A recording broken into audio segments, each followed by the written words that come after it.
Culminamos con las infecciones de transmisión sexual con el virus de la inmunodeficiencia humana o VIH, que es la infección que constituye la primera causa de mortalidad por agentes transmisibles a nivel mundial. Un virus que infecta a las células del sistema inmunitario, principalmente todas aquellas que expresan CD4, alterando o anulando su función, produciendo un deterioro progresivo, llevando a los años de la infección al síndrome de inmunodeficiencia adquirida, que es el término que se aplica a los estadios más avanzados de la infección por VIH y que se define por la presencia de más de 20 infecciones oportunistas o de cánceres como los linfomas o el sarcoma de Kaposi. Según últimos reportes de la Organización Mundial de la Salud, el VIH continúa siendo uno de los mayores problemas para la salud pública a nivel mundial, que ha cobrado ya casi 33 millones de vidas desde el inicio de la infección. Se estima que a finales del 2019 había 38 millones de personas infectadas, de las cuales 68% de los adultos y 53% de los niños con el virus estaban en tratamiento antirretroviral de por vida, de manera que un poco menos de la mitad de los infectados no se encontraban en tratamiento para el 2019. Debido a las deficiencias de los servicios relacionados con el VIH, en 2019 murieron 690.000 personas relacionadas con el virus y 1.7 millones fue la tasa de nuevos infectados.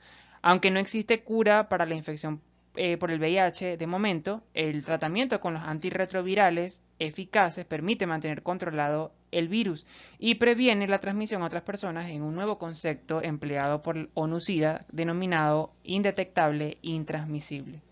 El primer caso de VIH en Venezuela se reportó en 1982. Cerca de 66.071 personas con VIH y SIDA registradas para el 25 de octubre del 2019. Los cinco estados venezolanos con mayor prevalencia de casos de personas con VIH son el Distrito Capital, que ocupa el primer lugar, seguido de Anzoátegui, Táchira, Zulia y Monagas. Entre enero y octubre del 2019 se registraron 415 muertes por SIDA, siendo los estados Aragua, Barinas y Nueva Esparta los que reportaron el mayor número de fallecimientos. La infección por VIH produce a largo plazo, una media de aproximadamente unos 10 años, en personas sin tratamiento, un estado de inmunosupresión severa que condiciona la aparición de infecciones y tumores oportunistas. Cuando cualquiera de estas infecciones o tumores aparece es cuando se considera criterio de SIDA, en un conteo de CD4 menor de 200 células. ¿Qué condiciones definen al paciente con VIH con SIDA? Candidiasis esofágica, candidiasis de tráquea, bronquiopulmones, otras infecciones como la coccidioidomicosis diseminada o extrapulmonar, la criptococosis extrapulmonar, la encefalopatía por VIH, el herpes simple, sobre todo las úlceras crónicas de más de un mes y que no resuelven con tratamiento, la histoplasmosis diseminada, el sarcoma de Kaposi, por lo menos las infecciones por Mycobacterium tuberculosis tanto pulmonar como extrapulmonar, otras como las neumonías por Pneumocystis jirovecii o la toxoplasmosis cerebral. El virus de VIH es un virus ARN que pertenece a la familia Retroviridae del género Lentivirus. Morfológicamente es un virus esférico de simetría icosaédrica. Su genoma está acoplado a múltiples enzimas, entre ellas la transcriptasa inversa, las proteasas y las integrasas. Tiene tres genes fundamentales, el GAL, el POP, el POL y el EM, que sintetizan proteínas como la P7, la P17 y una de las más importantes, y vamos a conocer por qué su función, la P24. Esta está rodeada por un core proteico y este a su vez está rodeado por una membrana lipídica que obtiene de la célula infectada, donde encontramos las glicoproteínas como la P120 y la GP41, que son claves en el reconocimiento del receptor CD4 de las células del sistema inmunológico. Las proteínas estructurales del virus de la inmunodeficiencia humana tenemos el GAC, que sintetiza proteínas P24 y P7 de la nucleocápside y la P17 de la matriz. El gen POL codifica proteínas claves en la inmunopatogenia del virus. Aquí tenemos la transcriptasa inversa que transcribe el genoma del ARN del virus en ADN. Y la integrasa permite la unión o la integración de ese nuevo ADN formado del virus en el ADN de la célula infectada. El gen M codifica glicoproteínas de la superficie viral como la GP120 que permite la unión del virus a las proteínas que expresan CD4, específicamente en las células del sistema inmunológico, y GP41 permite la fusión de ambas membranas y la internalización del genoma del virus de la inmunodeficiencia humana a la célula huésped. Actualmente se distinguen dos tipos de virus de VIH. Tenemos el virus del VIH-1 y el del VIH-2. El virus del VIH-1 es el más virulento y tiene una distribución geográfica más amplia, siendo este el responsable de la mayoría de los casos a nivel mundial. El virus del VIH tipo 2 es endémico en África Occidental y es mucho menos prevalente en el resto del mundo. Bien, el virus del VIH es un virus que puede transmitirse de una persona a otra a través de unas vías muy concretas y conocidas. Para que esto ocurra, debe coincidir estos tres factores que representamos en forma de triángulo. Uno, la presencia del virus. Dos, este virus tiene que estar presente en fluidos con alta capacidad de transmisión, por lo menos la sangre, el semen, el flujo vaginal y la leche materna. Por ejemplo, si una persona que tiene VIH está correctamente tratada y tiene una carga viral indetectable por más de 6 meses, estas secreciones tienen o pierden la capacidad de infectar. Es lo que se conoce como indetectable intransmisible, que es el nuevo término que ha incluido la Organización Mundial de la Salud en las pautas de manejo de pacientes VIH desde el 2016. Y tercero, tenemos la puerta de entrada. Para que se produzca la infección, el virus tiene que entrar en el organismo y pasar al torrente sanguíneo, y esto lo hace a través de las mucosas y las heridas a través de las microlaceraciones. Si eliminamos cualquiera de estos pilares o cualquiera de estas esquinas del triángulo, rompemos la cadena de transmisión. Por ejemplo, con el uso del preservativo, estaríamos colocando una barrera entre la mucosa y las secreciones con alta capacidad infectiva. De manera que el virus del VIH o el virus de la inmunodeficiencia humana está presente en los líquidos biológicos de las personas infectadas, a nivel de la sangre, en el semen en el hombre, las secreciones vaginales y leche materna en la mujer. Se ha podido aislar igualmente el VIH en el líquido preseminal, en la saliva, en las lágrimas, el sudor y la orina. Si bien, aunque de momento no existe ningún caso documentado en el mundo de transmisión por dichas vías, y esto es debido a que no tienen una carga viral alta para tener capacidad de transmisión. La vía de transmisión más frecuente es a través de la vía sexual, a través de cualquier tipo de coito vaginal o anal. El tejido que conforma la vagina está constituido por múltiples capas de epitelio estratificado que suele ofrecer cierta barrera contra la mayoría de los agentes infecciosos siempre que ésta esté intacta. Sin embargo, en la zona del cuello uterino o el cérvix, la mucosa cuenta con una sola capa de tejido donde residen múltiples células del sistema inmunitario que constituyen el principal objetivo del virus del VIH.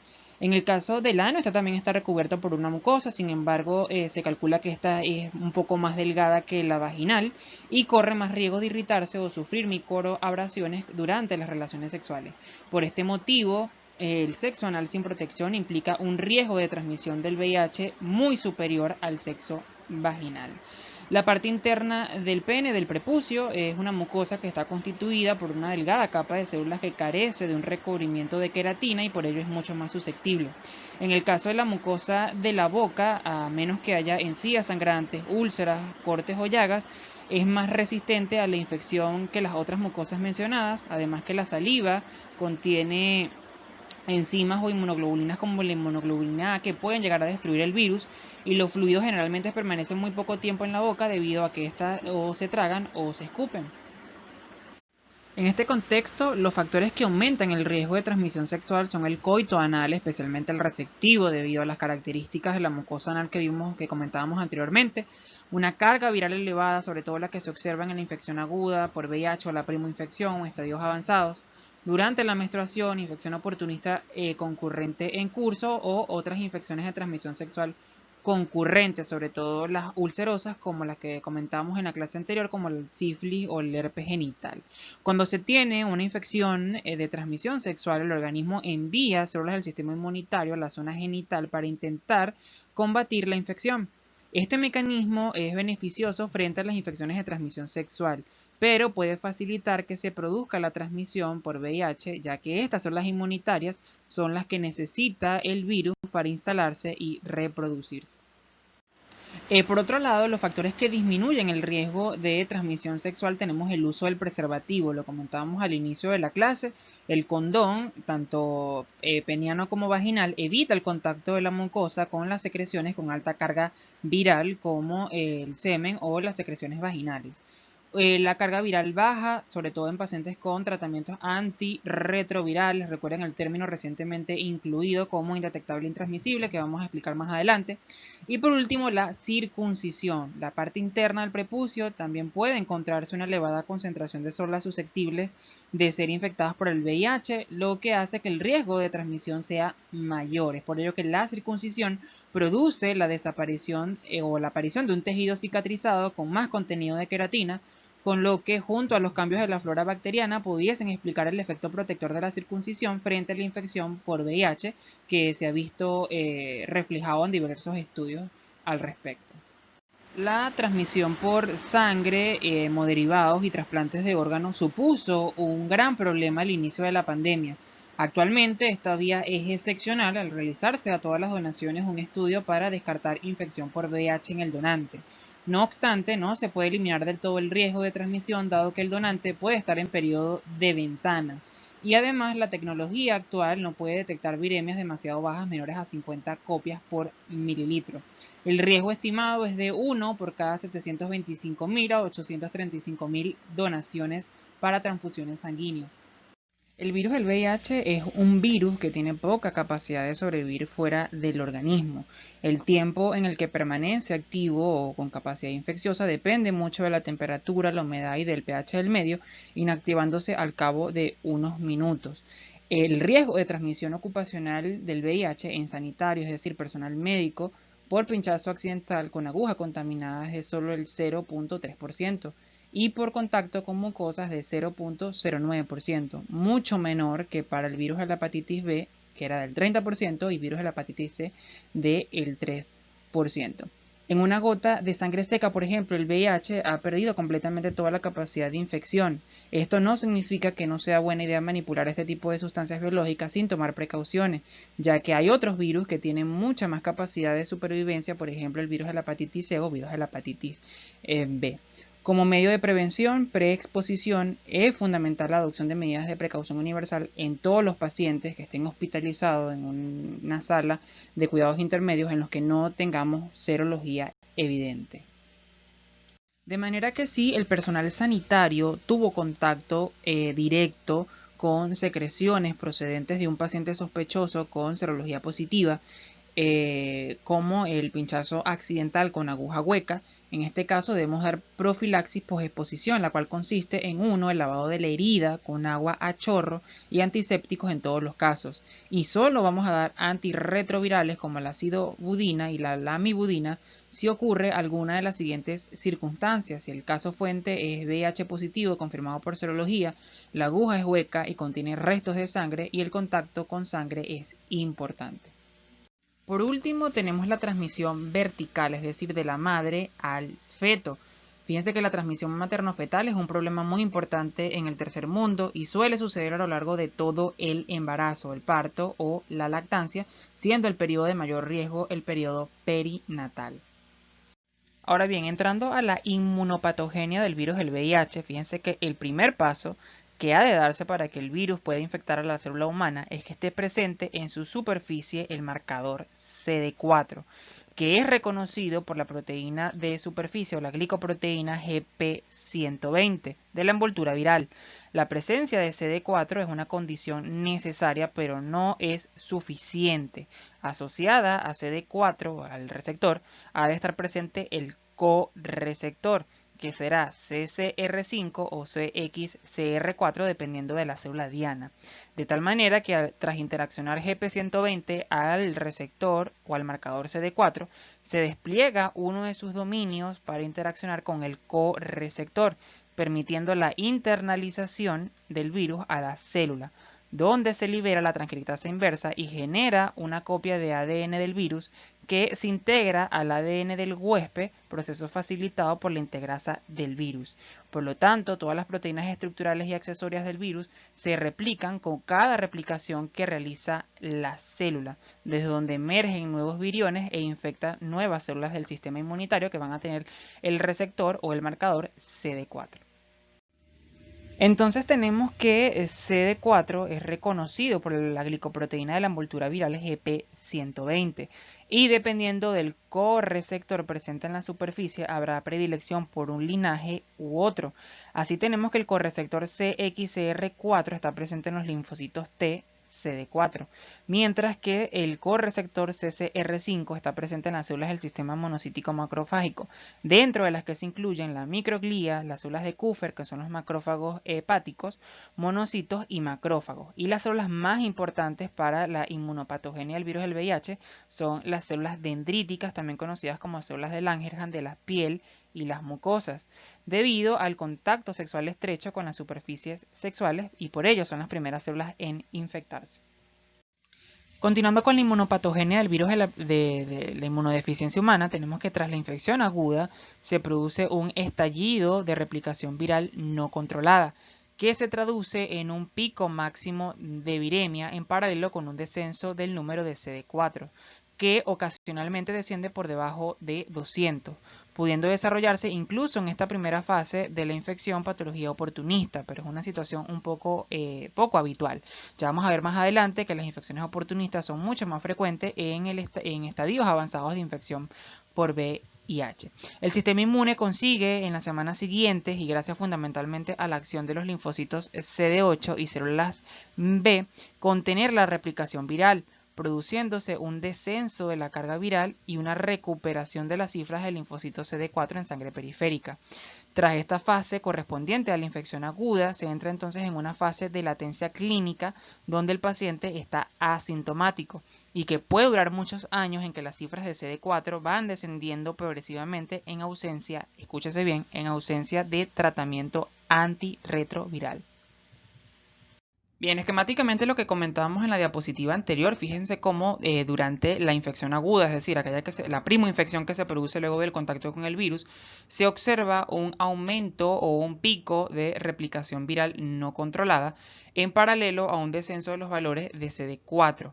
El sistema inmune consigue, por acción de los linfocitos CD8 y células B, contener dicha replicación viral, observándose un descenso de la replicación viral y de la carga viral o del cultivo viral en sangre periférica y una recuperación de las cifras de linfocitos CD4, pasando entonces el paciente a la fase de latencia clínica o fase asintomática, con cargas virales muy bajas que pueden incluso pasar muchos años con valores menores a 200 copias por mililitro o menor de 50 copias por mililitro, que se conoce como indetectable, donde el paciente es incapaz de transmitir la infección a su pareja o con quien tenga contacto sexual. Y es lo que se conoce recientemente por la Organización Mundial de la Salud en su página ONU-SIDA como indetectable e intransmisible. Pero esto va a depender principalmente de muchos factores como la constancia del tratamiento antirretroviral. Sin embargo, por múltiples factores que ya vamos a ver más adelante, el paciente puede evolucionar a las últimas fases de la infección por VIH, también conocida como SIDA. Y el mejor predictor para que el paciente curse con esta fase es el incremento de la carga viral en sangre periférica, sumado a un descenso de los niveles de linfocitos CD4. Cuando los linfocitos CD4 descienden por debajo de 200 células por milímetro cúbico, es cuando el paciente tiene mayor predisposición a cursar con infecciones oportunistas como la candidiasis esofágica, candidiasis oral, las infecciones pulmonares por criptococosis, por Mycobacterium tuberculosis, tanto extrapulmonar como pulmonar, que ya serían condiciones o criterios de SIDA en el contexto de infección por VIH. Bien, el nivel de viremia, también conocido como carga viral, en el que se inicia o en el que se entra a la fase de latencia, en la que el paciente es clínicamente asintomático, se ha denominado tradicionalmente set point. Hasta hace poco habían estudios o se argumentaba que las cifras más altas de set point había mayor velocidad de progresión para desarrollar SIDA, motivo por el cual se trataban todas las primoinfecciones que se diagnosticaban en un intento por reducir el set point. Pero esto último, o sea, lo de tratar las infecciones agudas, el día de hoy es muy discutido y no suele realizarse. Lo que sí se sabe es que a mayor cifras de set point existe una mayor posibilidad o probabilidad de progresión a desarrollar SIDA. ¿Cuáles son los factores que determinan la duración de la fase de latencia o lo que es lo mismo la velocidad de progresión a SIDA? La carga viral detectable en sangre periférica es el mejor predictor de la velocidad de progresión a SIDA. Los ancianos parecen evolucionar más rápidamente y los pacientes que experimentan una primoinfección muy sintomática y prolongada evolucionan más rápidamente. No hay diferencia en relación al sexo, los pacientes infectados por VIH-2 evolucionan más lentamente que los infectados a VIH-1. La infección activa simultánea con otros microorganismos parece acelerar la replicación viral, por lo menos el herpes viral, el virus de la hepatitis B y el Mycobacterium tuberculosis. Se ha observado también el tropismo, que es otro determinante de la velocidad ácida. Cuando la infección por VIH se adquiere a través de relaciones sexuales, el virus muestra un tropismo preferencial por infectar las células CCR5. Con el paso del tiempo, por motivos complejos, el tropismo viral evoluciona para infectar preferentemente las células CXCR4. Y este fenómeno se asocia con mayor velocidad de progresión a SIDA. Los efectos del virus sobre el sistema inmunitario. Aquí lo más importante y que hay que recordar es que el virus tiene predilección o predisposición o afinidad por todas las células del sistema inmunitario que expresen el marcador CD4, específicamente los linfocitos T, donde una vez que el virus logra internalizar en la célula y se multiplica, los va a obligar a producir muchas copias del mismo y muchas veces lo que va a producir es el desencadenamiento de la destrucción de los linfocitos T, y es por ello que es objetivable en la primoinfección por el virus un descenso de los valores de CD4, y es debido a que el virus, en su afán por infectar a todas las células del sistema inmunitario que expresen este receptor, disminuye el valor de los mismos por destrucción debido a la multiplicación intracelular.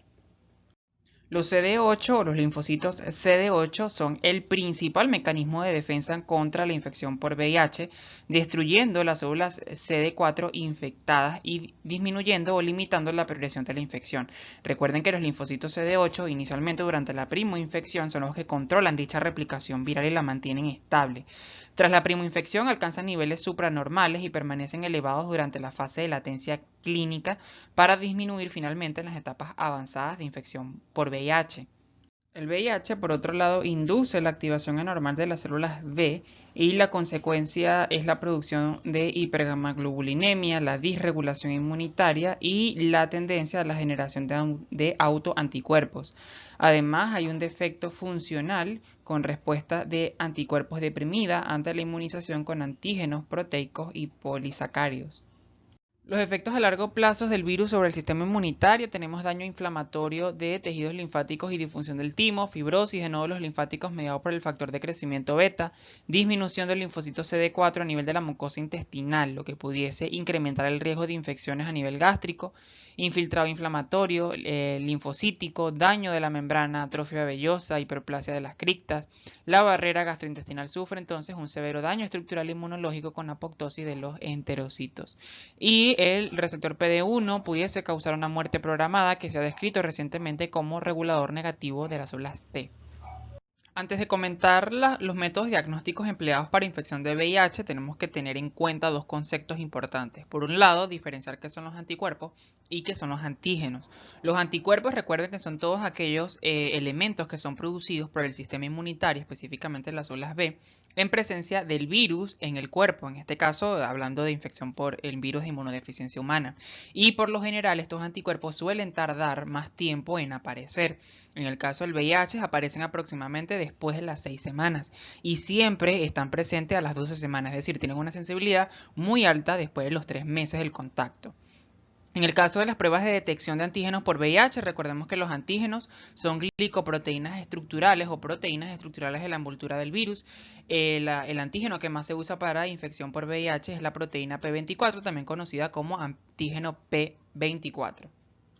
Bien, actualmente para hacer diagnóstico de VIH se cuentan con 4 tipos de pruebas: aquellas que detectan anticuerpos, aquellas que detectan antígenos, aquellas que detectan anticuerpos y antígenos de manera conjunta y las que detectan la carga viral. En el caso de los métodos de laboratorio indirectos por detección de anticuerpos, estos aparecen normalmente después de las 6 semanas, pero siempre están presentes a las 12 semanas de la infección. La ELISA de tercera generación entonces solo identifica la presencia de anticuerpos, y el ELISA de tercera generación es el método diagnóstico serológico más empleado a nivel ambulatorio. El tiempo entre el momento en el que la persona pudo haberse expuesto al VIH y el momento en que la prueba puede determinar con seguridad si contrajo el virus se llama periodo de ventana. Y el periodo de ventana del ELISA de tercera generación es de 3 meses, donde la sensibilidad es mayor al 99.5%, pero al tener baja especificidad tenemos que confirmar el diagnóstico con la detección del antígeno P24 o antiguamente con el Western blot para entonces realizar un diagnóstico certero de infección por VIH.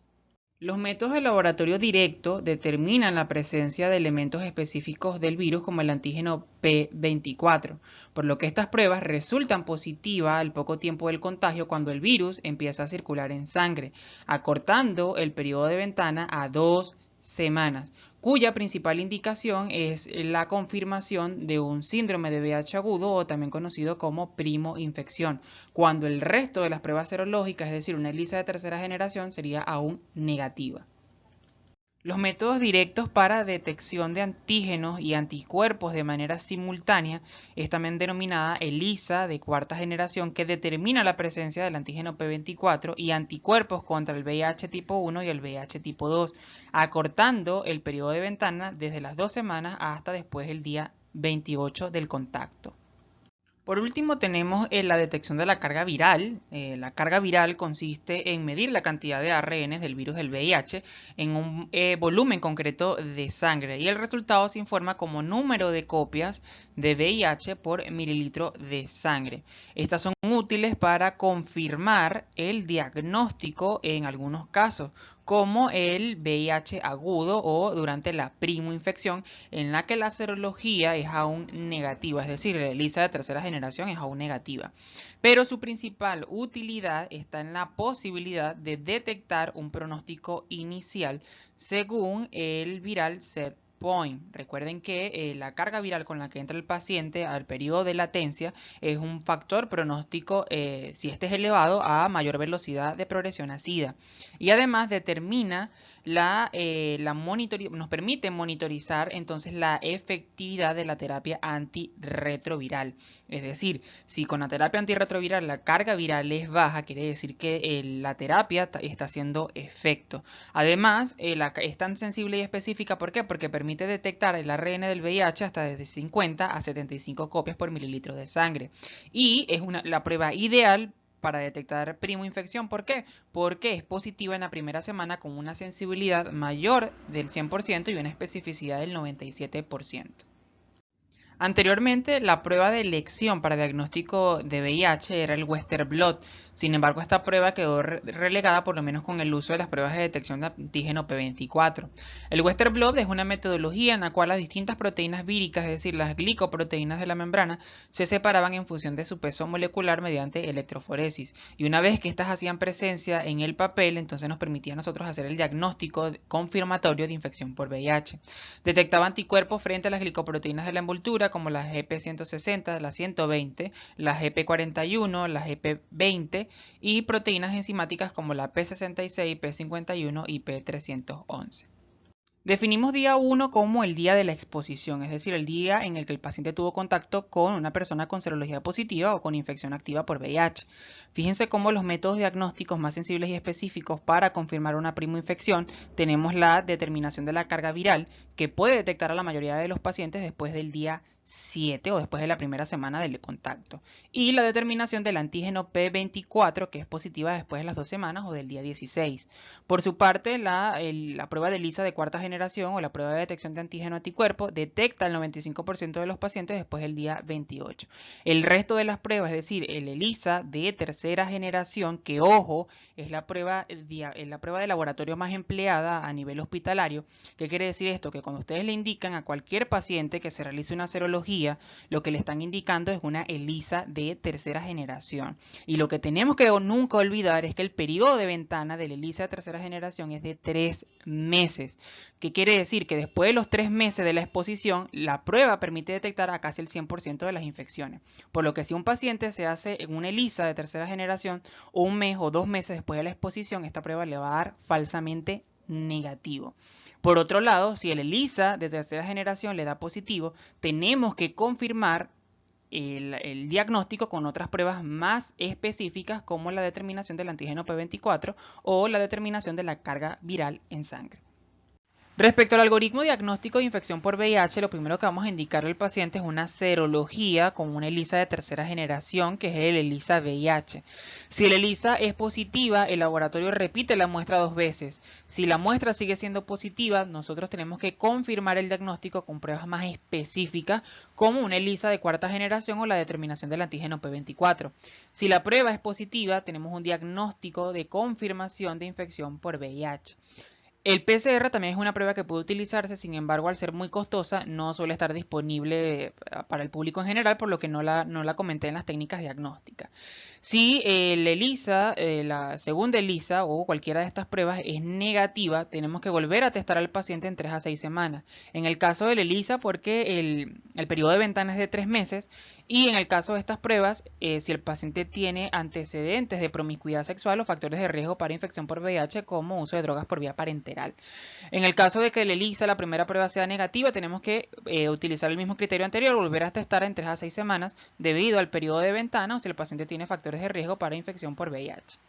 Pasamos ahora a las manifestaciones clínicas de infección por VIH, iniciando comentando las referentes a la infección aguda o a la primoinfección. Fíjense cómo la fiebre es el signo y síntoma más frecuente. Un 50 al 60% de los pacientes experimentan un síndrome mononucleósido sin anticuerpos heterófilos que puede durar en torno de 3 a 6 semanas y que tiene una duración e intensidad variable. Siendo importante acotar en este punto que a mayor duración e intensidad de los síntomas de la primoinfección, mayor velocidad a evolucionar a SIDA. Durante esta fase también suele aparecer trombocitopenia por fenómeno de espectador inocente, lesiones orales y exantema cutáneo, meningitis aséptica con escasa pilocitosis linfocitaria acompañada de afectación de pares craneales. El marcador diagnóstico más sensible de la primoinfección es la PCR, lo comentábamos anteriormente, es una prueba que no está ampliamente disponible, por lo que no lo comentamos en este reglón. La detección del antígeno P24 sí, porque es positivo en más del 75% de los pacientes después de las 2 semanas. Otra manifestación clínica que suele acompañar en el 50 al 70% de los pacientes en el contexto de una primoinfección por VIH es la linfadenopatía generalizada, que es la expresión clínica del fenómeno por el cual el sistema inmunológico contiene el virus, al menos temporalmente en los ganglios linfáticos. Se caracteriza por ser linfadenopatías generalizadas, no dolorosas, que aparecen en múltiples territorios como a nivel del cuello o a nivel inguinal, siendo excepcional a nivel del mediastino y los ilios pulmonares. En un paciente con VIH con un conteo de CD4 menor de 200, la presencia de linfadenopatías debe hacerse diagnóstico diferencial con otras patologías causantes de este cuadro, como el sarcoma de Kaposi, la tuberculosis y los linfomas. En cuanto a las manifestaciones crónicas, fíjense que cuando el deterioro del sistema inmune es muy marcada, por lo general por debajo de 200 células, es cuando aparece la mayoría de las infecciones oportunistas, que son criterios para el diagnóstico de SIDA. Entre ellas destaca la neumonía por Pneumocystis jirovecii, la toxoplasmosis cerebral, la retinitis por citomegalovirus, la leucoencefalopatía multifocal progresiva y la infección por el Mycobacterium avium intracelulares. Algunas de las infecciones, no obstante, pueden aparecer antes con niveles de CD4 por encima de 200, como el herpes zóster, la candidiasis oral o la tuberculosis. Sin embargo, fíjense que todas estas infecciones con la terapia antirretroviral han disminuido, de manera que la esperanza de vida de los pacientes infectados con VIH ha aumentado drásticamente en los últimos años. Las infecciones respiratorias referentes a las infecciones por VIH o qué infecciones pueden padecer los pacientes con VIH. Las infecciones bacterianas comunes no son consideradas infecciones oportunistas, ya vamos a ver por qué. Aquí hubo un error, esta es una infección que puede estar presente en cualquier paciente con VIH, independientemente de la carga de CD4. Fíjense que en las infecciones bacterianas respiratorias son 100 veces mayor que la población general de padecer neumonías bacterianas, fundamentalmente por bacterias encapsuladas como el Streptococcus pneumoniae. Para cualquier nivel de linfocitos CD4, la causa más frecuente de neumonía bacteriana es Streptococcus pneumoniae. De hecho, se plantea que ante cualquier paciente, independientemente de la edad, con una neumonía neumocóxica, y por supuesto, si esta neumonía es de repetición, el paciente ya la ha repetido en varias oportunidades, se debe realizar serología para VIH. A medida que desciende el conteo de CD4, aumenta la incidencia relativa de neumonías por Staphylococcus aureus, Pseudomonas aeruginosa y Rhinococcus X. Ahora sí, entrando a infecciones oportunistas, específicamente infecciones respiratorias en el contexto de pacientes VIH.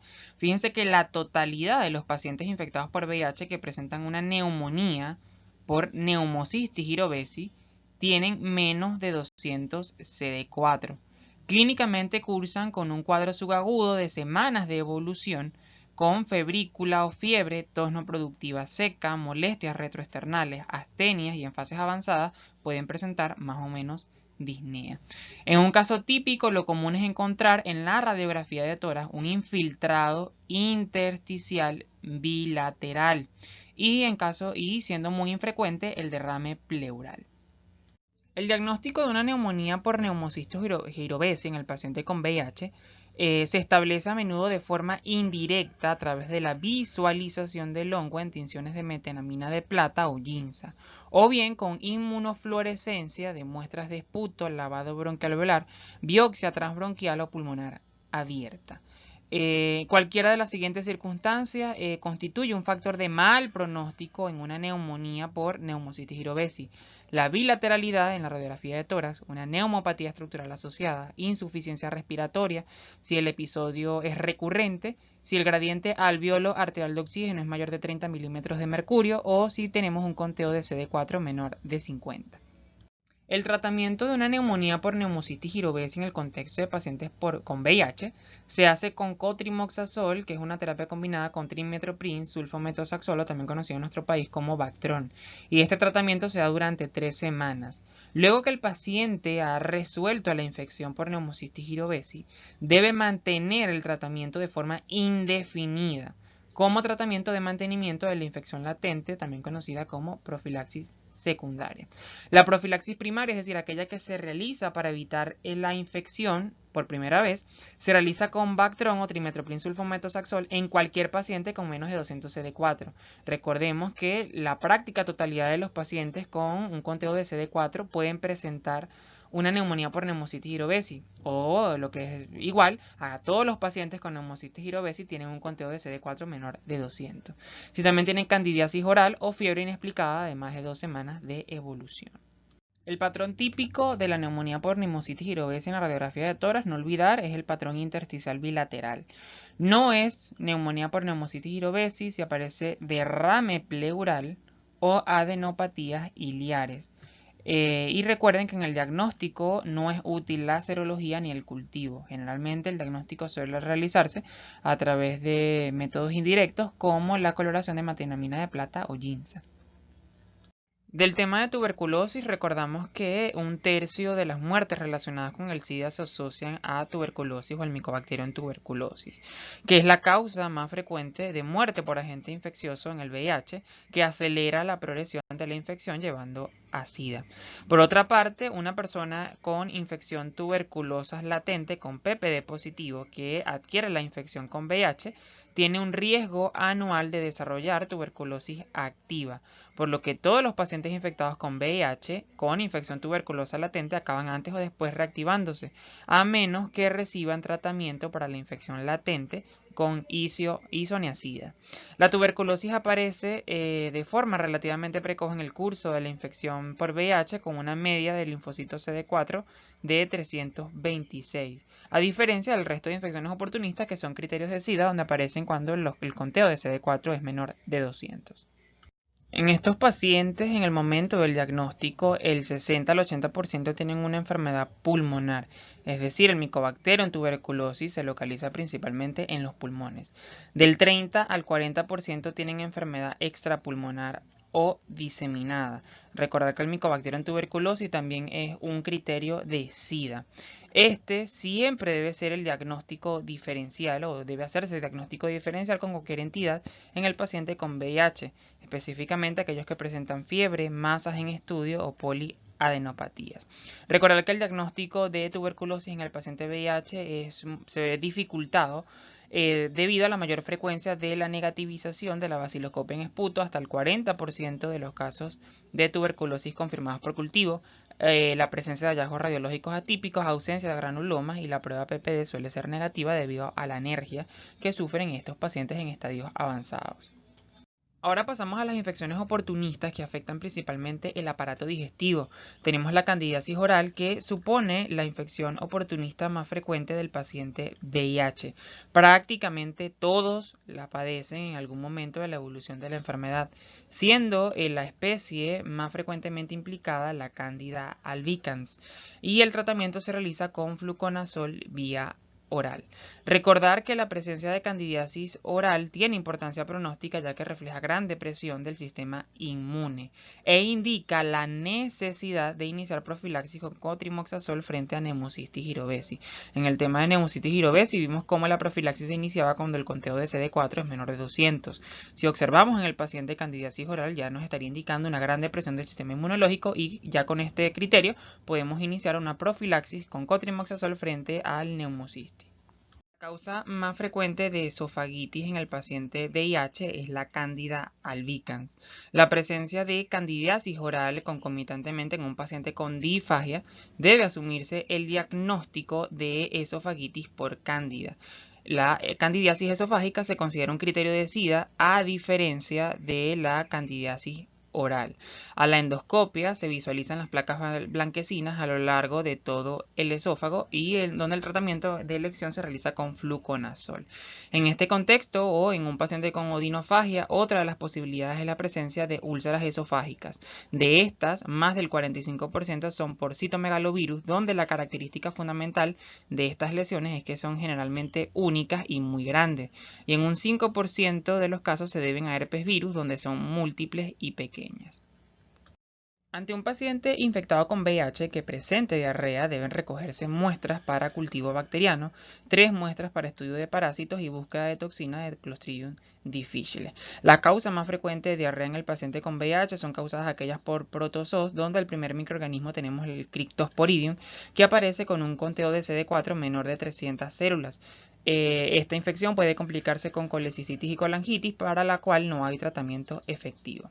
El segundo protozoo tenemos la Isospora belli, que causa infecciones clínicamente similares a Cryptosporidium, pero a diferencia del anterior, responde al tratamiento con cotrimoxazol. Por último tenemos la microsporidiasis, que también puede producir un cuadro muy similar a Cryptosporidium, pero responde a albendazol. Luego tenemos a los virus, que son también causa de infecciones intestinales o de diarreas en el paciente con VIH, donde la colitis por citomegalovirus es ahora poco frecuente gracias al tratamiento antirretroviral. El diagnóstico de esta patología se basa en la colonoscopia y en la biopsia. Luego tenemos las úlceras y erosiones perirectales, que en pacientes con VIH se deben frecuentemente a la reactivación de herpes simple y responde bien al tratamiento con aciclovir, fanciclovir o foscarnet. La enteropatía asociada al VIH se llega a este diagnóstico cuando se ha descartado todas las causas tratables en un paciente con infección por VIH y diarrea crónica.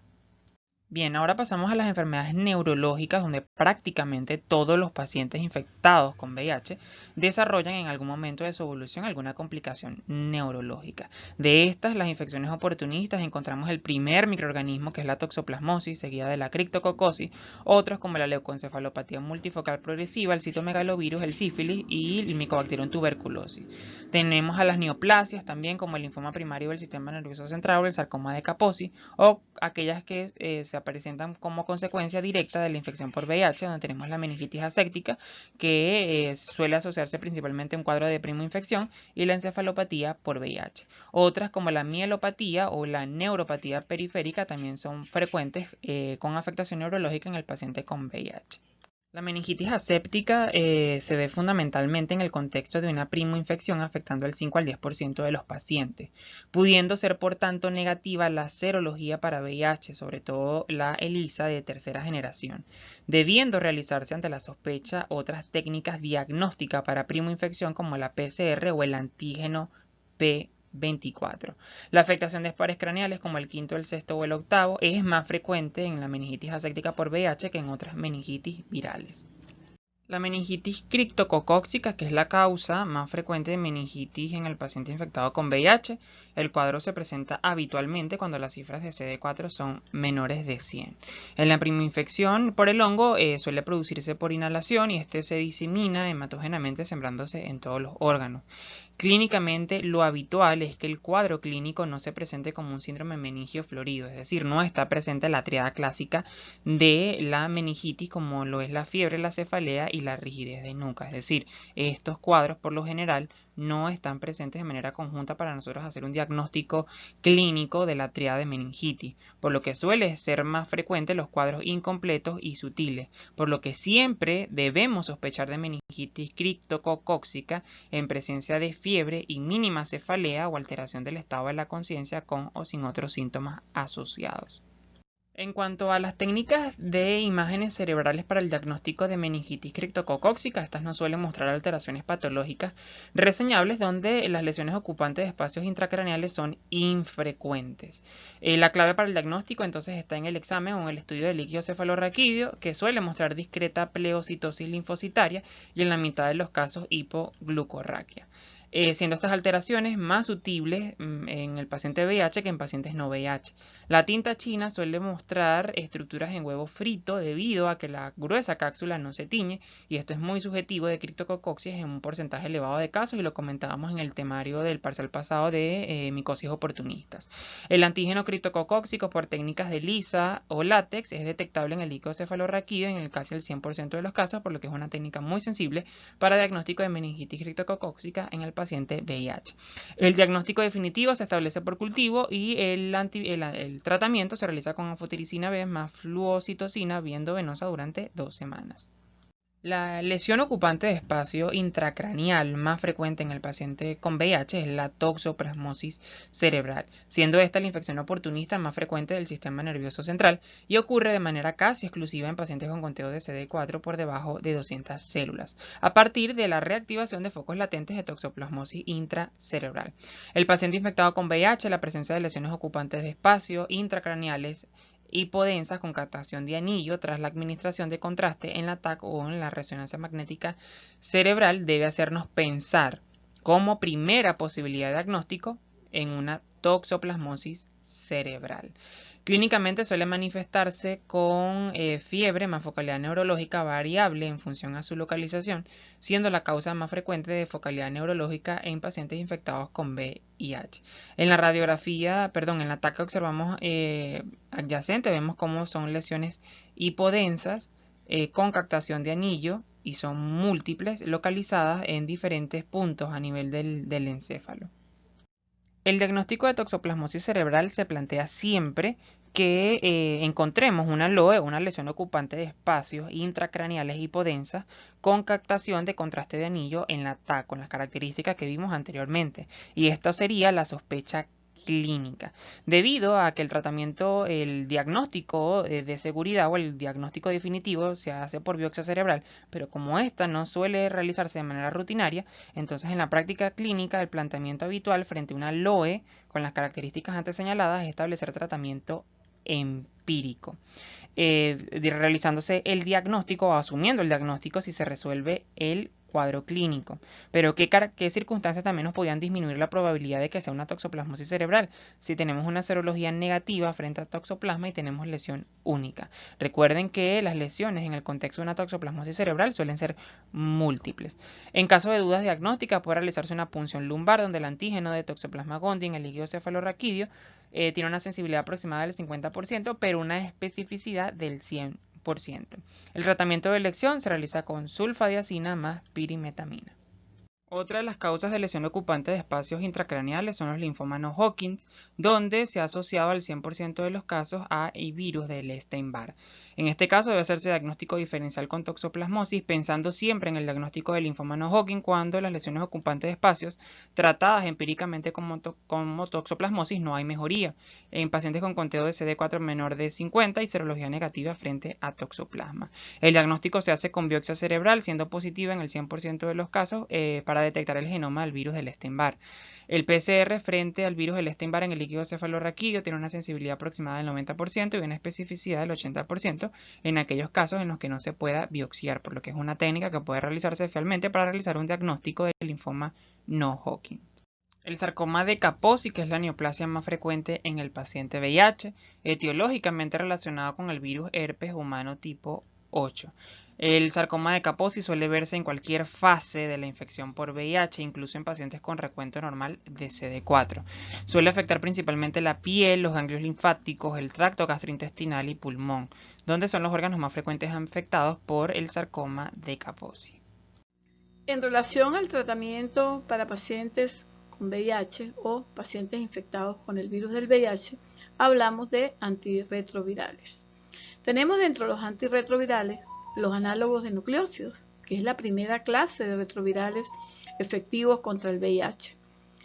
Allí se incorpora al ADN viral y ellos van a detener la síntesis de las partículas virales que ya anteriormente Carlos se las explicó en las partes de la cápside del virus, cómo van a intervenir destruyendo o interviniendo la síntesis de esas partículas. Entre ellos tenemos sidobudina, o también denominado AZT, o también como se denomina retrovir. Lamivudina, que es el 3TC o epivir. Didanosina, que actualmente, esos fueron tratamientos iniciales que se utilizaron, pero por sus efectos colaterales producían muchos daños a nivel renal. Fueron sacados del mercado y han mejorado muchísimo los nuevos que han salido. La salcitabina, por ejemplo, ya no se utiliza. Estabudina, que es el D4T, que es IVIC, tampoco se utiliza actualmente por sus efectos. Estabudina es la misma que salcitabina. Y actualmente existe la lamivudina con sidobudina, es decir, la combinación de dos moléculas, la lamivudina, que es el 3TC, más sidobudina, que se denomina comercialmente como convivir. Se utiliza mucho en las embarazadas, porque recordemos que la sidobudina es la única que ha demostrado que atraviesa la barrera hematoencefálica para evitar, sobre todo en los primeros meses de embarazo, que haya alteraciones a nivel del feto. Otro análogo nucleócido tenemos el abacavir, que es Siagen, que viene en presentaciones de suspensión para los niños y en tableta. Y viene también una combinación de abacavir con lamivudina y AZT, que se denomina trixivir, que realmente al inicio hubo mucho auge en este medicamento, se utilizó, pero luego se demostró que tenía muy baja barrera, es decir, producía resistencia muy rápido. Ahora hablamos de los inhibidores de la transcriptasa inversa, nucleócidos, los cuales se ligan a la transcriptasa inversa viral, impiden la conversión de ARN a ADN del virus cuando penetra la célula de los linfocitos CD4. Entre ellos tenemos nevirapina, que es el viramune, se utiliza muy poco. El mesilato de la verdina, que es el restrictor, que tampoco nosotros no hemos tenido mucha experiencia con ello. Efavirex, que se denomina también en otros países como Sustiva. Nosotros lo utilizamos bastante, pero por sus efectos, sobre todo a nivel del sistema nervioso central, insomnio. También hubo casos de suicidio, depresiones entonces prácticamente fue sacado del mercado. Nevirapina, hay la combinación de nevirapina, lamivudina y estabudina, que se llama Triomune, pero nosotros aquí nunca ese producto nos ha llegado. Y el letracibirine, que se indica en aquellos pacientes que se detecta resistencia al ripivirine. Total es que dentro de los inhibidores de la transcriptasa inversa, análogos nucleócidos, pues casi los que quedan aquí son la nevirapina y el efavirex. Ok, ahora pasamos a hablar de los inhibidores de la proteasa viral, de la proteasa. Recuerden que estamos hablando de las estructuras de la cápside viral, de todos los que son los pasos que el virus cumple para poder penetrar a nivel de las células CD4. estos antirretrovirales van a impedir esa unión. Actúan los inhibidores de la proteasa, actúan en el último estadio del ciclo de reproducción viral, inhibiendo el clivaje de la proproteína viral, impiden el ensamblaje y la liberación del virión a infectar nuevas células. Entre estos inhibidores de proteasa tenemos el ritonavir, que es el Norvir, que actualmente todavía se utiliza en combinación con lopinavir, con darunavir, se utiliza siempre, es como un booster, quedó el ritonavir.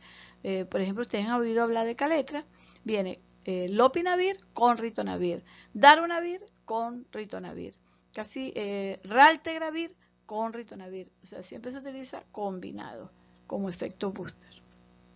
Otros denominados antagonistas de los receptores de las quimiosinas, como son el malaviroc, que antagonistas a nivel de los receptores CCR5, utilizado en resistencias antirretrovirales. Sobre todo, este tipo de antirretrovirales se utiliza en aquellos pacientes que se demuestran resistencias marcadas, las TAN, que se denominan TAN, pero esos son más que todo pruebas que se hacen a nivel de PCR, pruebas de tamizaje.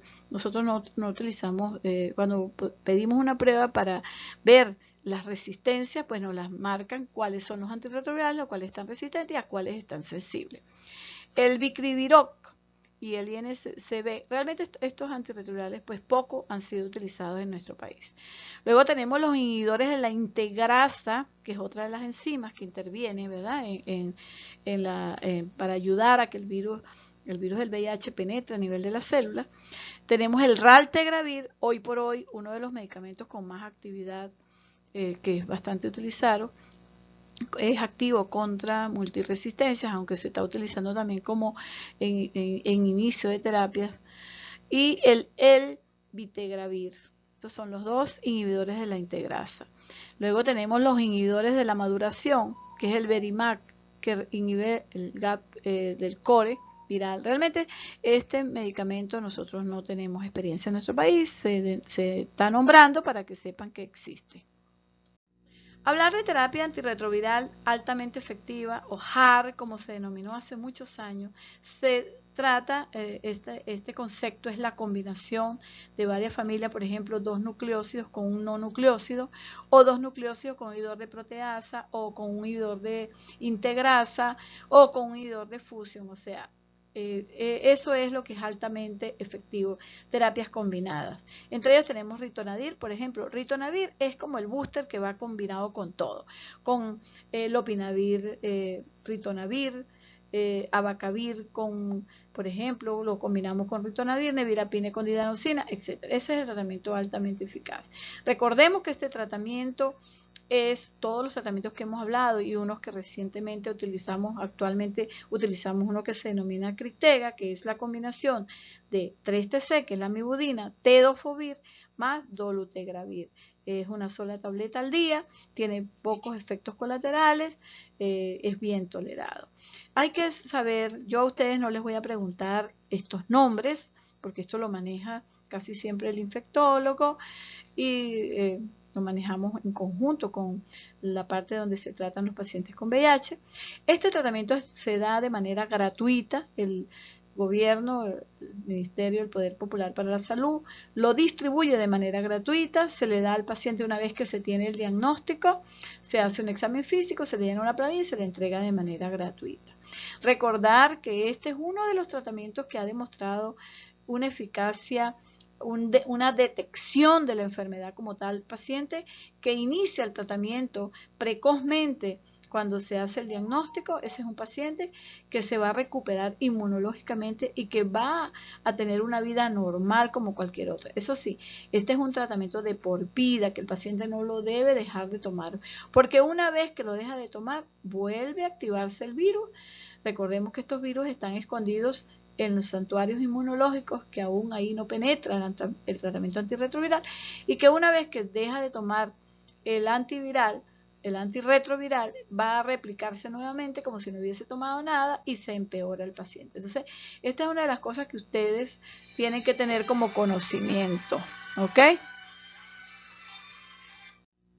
En relación al tratamiento en la embarazada, en el contexto del embarazo, la sidobudina es uno de los análogos nucleósidos que se ha utilizado, que ha demostrado en un estudio ACT-120, que es un estudio multicéntrico, muy de los primeros que se realizaron, donde se demostró que la ZT o sidobudina atravesaba la barrera hematocefálica y era uno de los medicamentos que evitaba alteraciones o que el bebé naciera, ese recién nacido, naciera infectado con el virus del VIH. De tal manera que si nosotros tenemos una embarazada, contamos a partir de la 14ª semana de embarazo, se debe iniciar en esa embarazada, en esa gestante, sidobudina a razón de 300 miligramos. Se pone la combinación de sidobudina y lamivudina o lopinavir, ritonavir con sidobudina.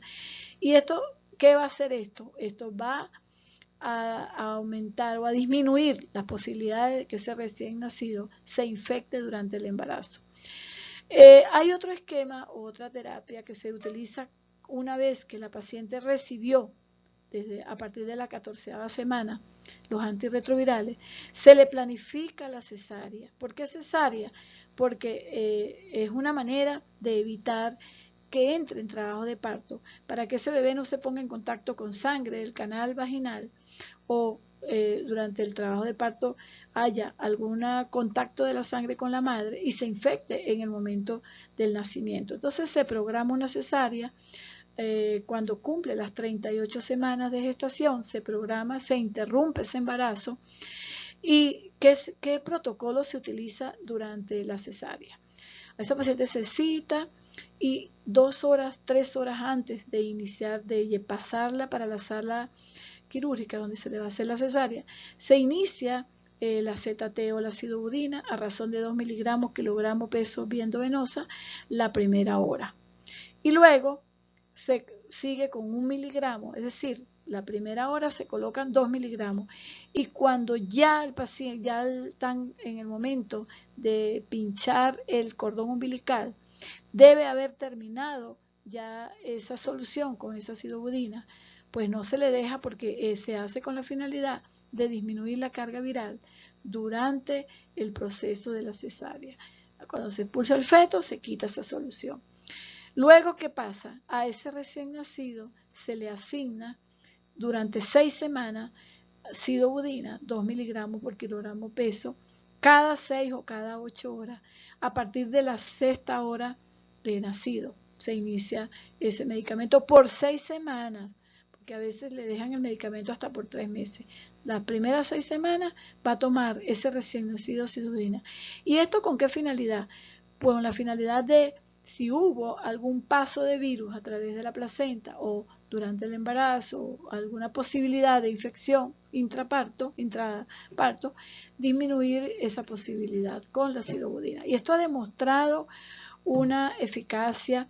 Nosotros tenemos muy pocos en el mundo, ha disminuido los recién nacidos por transmisión vertical en aquellas madres que han recibido el esquema desde la 14ª semana hasta el momento de la cesárea, y a ese recién nacido que se le ha cumplido su esquema, las posibilidades que ese recién nacido se infecte son casi que cero. En relación a los efectos colaterales o daño colateral o efectos secundarios producidos por el tratamiento antirretroviral, llámese análogos nucleósidos, de proteasa, los que ya mencionamos anteriormente, los primeros tratamientos producían muchísimos efectos colaterales, desde producción de una diabetes, osteoporosis, daños renales, daños hepáticos, hipercolesterolemia. Todo esto ha mejorado para bien del paciente. Actualmente los tratamientos que existen no producen ya esos efectos y tenemos tratamientos con una mejor absorción, con una mejor tolerancia, y esto hace que el tratamiento tenga una mejor adherencia a él y que se mantengan estables y que se mantengan indetectables. Bien, tanto ONU-SIDA como el Centro de Control y Prevención de Enfermedades, o la CDC, por sus siglas en inglés, y organizaciones en todo el mundo se han hecho eco de la campaña internacional indetectable es igual a intransmisible, debido a que el tratamiento antirretroviral no solo mejora el pronóstico de las personas que viven con VIH, sino que evita la transmisión a sus contactos. Se ha demostrado, por ejemplo, en múltiples estudios partner que los retrovirales disminuyen la carga viral en secreciones infecciosas como la sangre, el semen, fluidos vaginales y leche materna, evitando así la transmisión del virus. Entonces, el objetivo del tratamiento antirretroviral es mantener la carga viral indetectable. En general, consideramos que una carga viral es indetectable cuando ésta se sitúa por debajo de 50 copias por mililitro. Por tanto, estas no se logran detectar en las pruebas moleculares. Es decir, un paciente diagnosticado previamente con VIH comienza su tratamiento antirretroviral, su carga viral se hace tan baja que las pruebas moleculares no logran detectarlo. En un estudio realizado en el 2014 en pacientes seropositivos con una carga viral inferior a 200 copias, se demostró cero transmisiones a sus contactos seronegativos, es decir, de un paciente seropositivo a su pareja seronegativa no hubo contactos cuando el tratamiento antirretroviral redujo la carga viral inferior a 200 copias. Sin embargo, el término indetectable se considera por debajo de 50 copias para tener un margen de seguridad mucho más amplio respecto a las 200 copias por mililitro. De manera que esto permitió concluir que tener prácticas sexuales con una persona que vive con VIH, que esté tratada y que tenga una carga viral indetectable durante 6 meses, no tiene riesgo para transmisión sexual ni vertical de la madre al feto, ni durante la lactancia materna. De manera que el objetivo número 1 de ONU-SIDA y de la Organización Mundial de la Salud es realizar el diagnóstico precoz de los pacientes que viven con VIH e incentivarlos a iniciar el tratamiento antirretroviral y no abandonarlos. ¿Por qué? Porque no solamente va a mejorar el pronóstico de vida de estos pacientes, sino que vamos a disminuir el riesgo de transmisión a sus contactos, una vez que este paciente se hace indetectable. No olvidar, indetectable es igual a intransmisible. Una de las medidas de alta eficacia que ha establecido la CDC es a través del uso de la profilaxis preexposición, o también denominada terapia PrEP, que consiste en la toma de una píldora diaria. Puede llegar a reducir el riesgo de infección por VIH cuando se tiene contacto con una persona seropositiva. En terminología médica, el término profilaxis hace referencia a todas aquellas medidas que se toman para evitar el contagio por algún agente, en este caso el virus de la inmunodeficiencia humana. Y preexposición, cuando estas medidas se toman antes del contacto. En el contexto de pacientes VIH, esta profilaxis se denomina PrEP. Fíjense que reduce el riesgo de contraer VIH en un 99% cuando se toma diariamente. Esta profilaxis está indicada principalmente en personas VIH negativas que estén en muy alto riesgo de contraer el virus. Esta terapia se realiza con fármacos combinados o antirretrovirales combinados, el tenofovir más entricitabina o la truvada. La recomendación, según las directrices federales, es que se considere la terapia PrEP para las personas VIH negativas que estén en una relación sexual con una persona VIH positiva. Otra de las indicaciones de la profilaxis preexposición o el PrEP incluye a toda persona que tiene una pareja que es VIH positiva y que esté considerando quedar embarazada. Se ha demostrado que el PrEP reduce el riesgo de transmisión vertical, es decir, de la madre al feto durante el trabajo de parto, la cesárea o durante la lactancia materna. Que esté en una relación que no sea mutuamente monógama en hombres homosexuales o bisexuales que han tenido relaciones sexuales anales sin condón o a quienes se ha diagnosticado de una infección de transmisión sexual en los últimos 6 meses. También en hombres o mujeres heterosexuales que no usan condones regularmente cuando tienen relaciones sexuales con una pareja que está en alto riesgo sustancial de infección por VIH y cuya situación respecto al virus no se conoce. A su vez, también en adictos por drogas por vía parenteral. De manera que se ha demostrado en múltiples estudios que la terapia o la profilaxis preexposición o el PrEP reduce en un 99% el riesgo de transmisión del virus de una persona seropositiva a una seronegativa. Para culminar, quisiera comentarles o compartirles a ustedes dos cosas. Uno, la bibliografía que está ampliamente disponible y es gratuita, ustedes pueden acceder a ella y reforzar puntos claves de la clase, tanto en la CDC como en la página oficial de ONU-SIDA. Y dos, y es lo más importante, es que ustedes sean portadores de este conocimiento y no ignorantes de la información. La estigmatización y discriminación que viven los pacientes VIH-Sida se debe al desconocimiento de la enfermedad o al desconocimiento infundado de la enfermedad debido a la información actualmente disponible, a los conceptos erróneos sobre cómo se transmite el VIH y perjuicios relacionados con la sexualidad, la orientación sexual o la identidad de género de estos pacientes.